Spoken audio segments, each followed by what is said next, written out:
जय हिंद साथियों, मेरा नाम यशवर्धन सिंह है और मैं 2019 से यूपीएससी सिविल सर्विसेज एस्पिरेंट्स को हिस्ट्री, पॉलिटी, इंटरनेशनल रिलेशंस और ज्योग्राफी पढ़ा रहा हूं। और साथ ही में आप मुझे दुनिया के सबसे छोटे इतिहासकार के रूप में जानते हैं। हम लोग अपने articles of the Indian constitution की सीरीज में पार्ट 1 खत्म कर चुके हैं, part 1 of the Indian constitution, जो कि क्या था, यूनियन एंड इट्स टेरिटरीज। अब हम लोग आ रहे हैं पार्ट 2 पे। पार्ट 2 पे क्या है? पार्ट 2 बेसिकली आर्टिकल 5 से लेके आर्टिकल 11 तक है, यानी अनुच्छेद 5 से लेके अनुच्छेद 11 तक, और अनुच्छेद 12 से आपका जो मौलिक अधिकार है, फंडामेंटल राइट्स, वो शुरू हो जाते हैं। ठीक है। अब 5 से लेके 11 तक में जो 5 और 6 की सीढ़ी है, आज हम लोग उसको खत्म कर देंगे।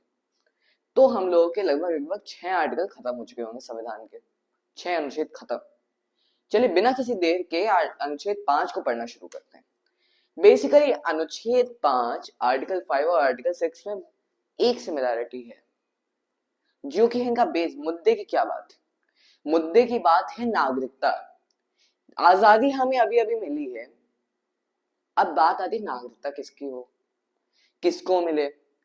कई बार होता क्या है ना, कि जैसे मतलब जैसे पार्टीशन हुआ, पार्टीशन के बाद कई सारे लोग जो है, जब लोगों को लगा कि नहीं भाई, हम लोगों को रिलीजन की वजह से पाकिस्तान जाना चाहिए, या फिर कई लोग जो पाकिस्तान में थे, इस टाइम पे पाकिस्तान केवल और केवल आपका वेस्ट पाकिस्तान जो आज के समय में है वो नहीं था, बल्कि उस समय का बांग्लादेश भी था, क्योंकि वो ईस्ट पाकिस्तान था।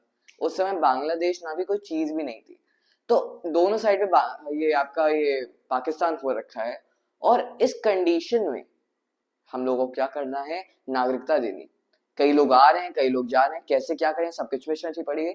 इस रीजन की वजह से, इसी के वजह से हम लोग देखेंगे कि अनुच्छेद 5 से लेकर 11 तक को लाया जाता है, और जिनमें से अनुच्छेद 5 और 6 सबसे ज्यादा अहम होते हैं। कैसे? देखिए, बात दोनों में नागरिकता देने की ही हो रही है, बस डिफरेंस ये एक में बात हो रही है कि हम लोग देंगे नागरिकता किसको, किस तरीके से, मतलब किस तरीके क्या कैरेक्टराइजेशन जो भी करना है, ये करना है, ये इनसाइड द टेरिटरी है, और बाकी जो है वो पाकिस्तान में। ये वाला पाकिस्तान से डील करता है, ये बाकी पूरा का पूरा इंडिया से ही डील करता है अनुच्छेद 5। अनुच्छेद 6 थोड़ा सा पाकिस्तान पे चला जाता है, पाकिस्तान के मैटर्स पे। ये केवल और केवल भारत की बात करता है। क्या बात करता है? At the commencement of the Indian constitution. क्या? At the commencement. कमेंसमेंट, बड़ी भाई अंग्रेजी आ गई भारी भारी। क्या मतलब हुआ कमेंसमेंट का? कमेंसमेंट का मतलब ये नहीं कोई कमेंट कर रहा है भैया like share comment, no bro. Commencement का मतलब ये होता है कि किस तरीके से स्टार्ट हो रहा है, कमेंस हो रहा है। तो संविधान स्टार्ट कब हुआ? When the constitution commence. और a better question would be, what date is related to the commencement of the Indian Constitution? What is that date? The 26th of January 1915 1950। याद रखिए, केवल और केवल आप देखेंगे कि 1949 से जो हुआ 1949 26 नवंबर को, वो केवल अडॉप्ट इन एक्ट, एंड कहा जाए तो एक तरीके से सिंपल भाषा में कि अडॉप्ट हुआ है वो, कि अब यही है भैया, इसके आगे हम लोग मूव नहीं करेंगे, यहीं रुकिए गाड़ी, और सेशन नहीं होंगे। बट 26 जनवरी को पावर में आ जाता है, क्या होता है? कमेंस हो जाता है, यहां से शक्ति इसकी शुरू हो गई है, अब यही कहानी चलेगी। समझ गए? तो कमेंसमेंट और अडॉप्शन में बहुत डिफरेंस होता है, कि अब इसके आगे गाड़ी नहीं चलेगी, अब और नहीं बनाना है, और बाकी क्या है, यहाँ से पावर में आ गया, अब तो लग गया वो। ठीक है। तो eight the commencement of the Indian constitution, यानी 26 जनवरी 1950, उससे पहले अगर आपका डोमिसाइल जो है ना, डोमिसाइल मतलब जो आपका लिखा हुआ है कि आप यहाँ पे, यहाँ से रिलेटेड हो, जैसे आपका आधार कार्ड में इस जगह से, इस एक प्लेस से, तो डोमिसाइल एक कंडीशन ये तो होनी चाहिए इंडिया से रिलेटेड। प्लस इसके आगे की कहानी क्या है? आप या तो बॉर्न इन इंडिया हो, बॉर्न इन इंडिया हो, हाँ भाई रामू भाई क्या है, रामू भाई है, इसका क्या कंडीशन है भाई? इसका डोमिसाइल इंडिया ही है। ठीक है भाई, डोमिसाइल इंडिया में ही है, एक कंडीशन पूरी हुई। फिर ये भारत में इसका जन्म भी हुआ है, डन। जन्म हुआ, कोई दिक्कत नहीं है, मिल गई इसको नागरिकता, जाओ भाई मौज करो, ओके डन। रामू भाई का तो मौज है, बट श्यामू भाई का क्या? श्यामू भाई आया, श्यामू भाई कह रहा है भाई मेरा भी डोमिसाइल है,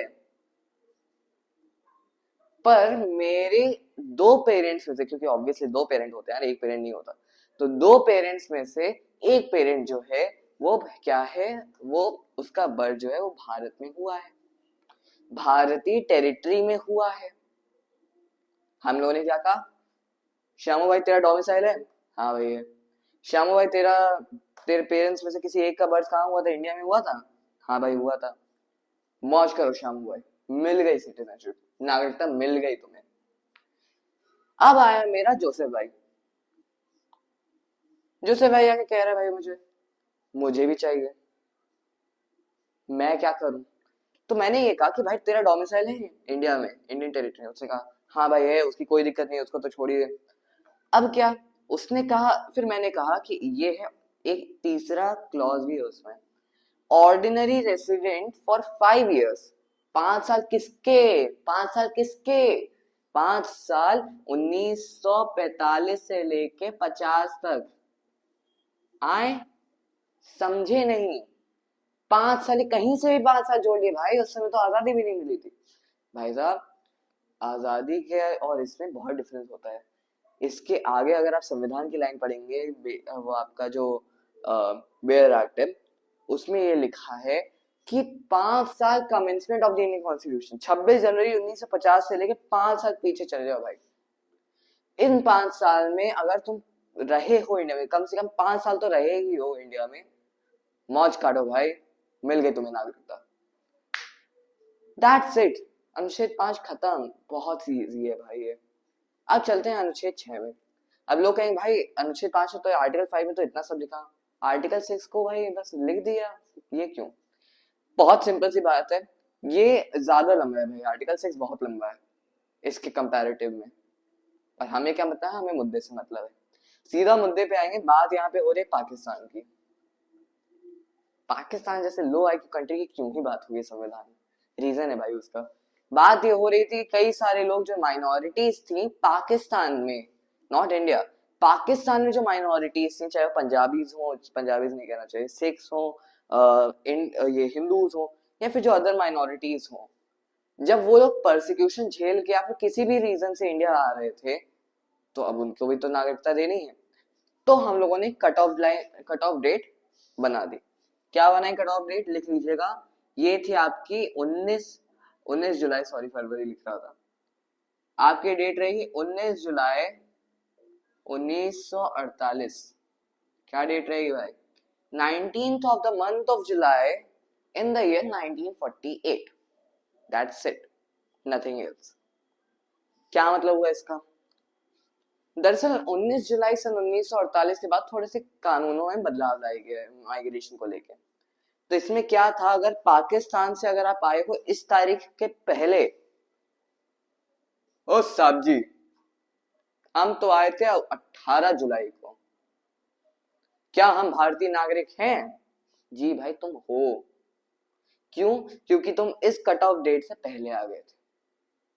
लेकिन भाई जी मैं तो 20 तारीख को आया हूं, bad luck bro, there is nothing that can happen for you.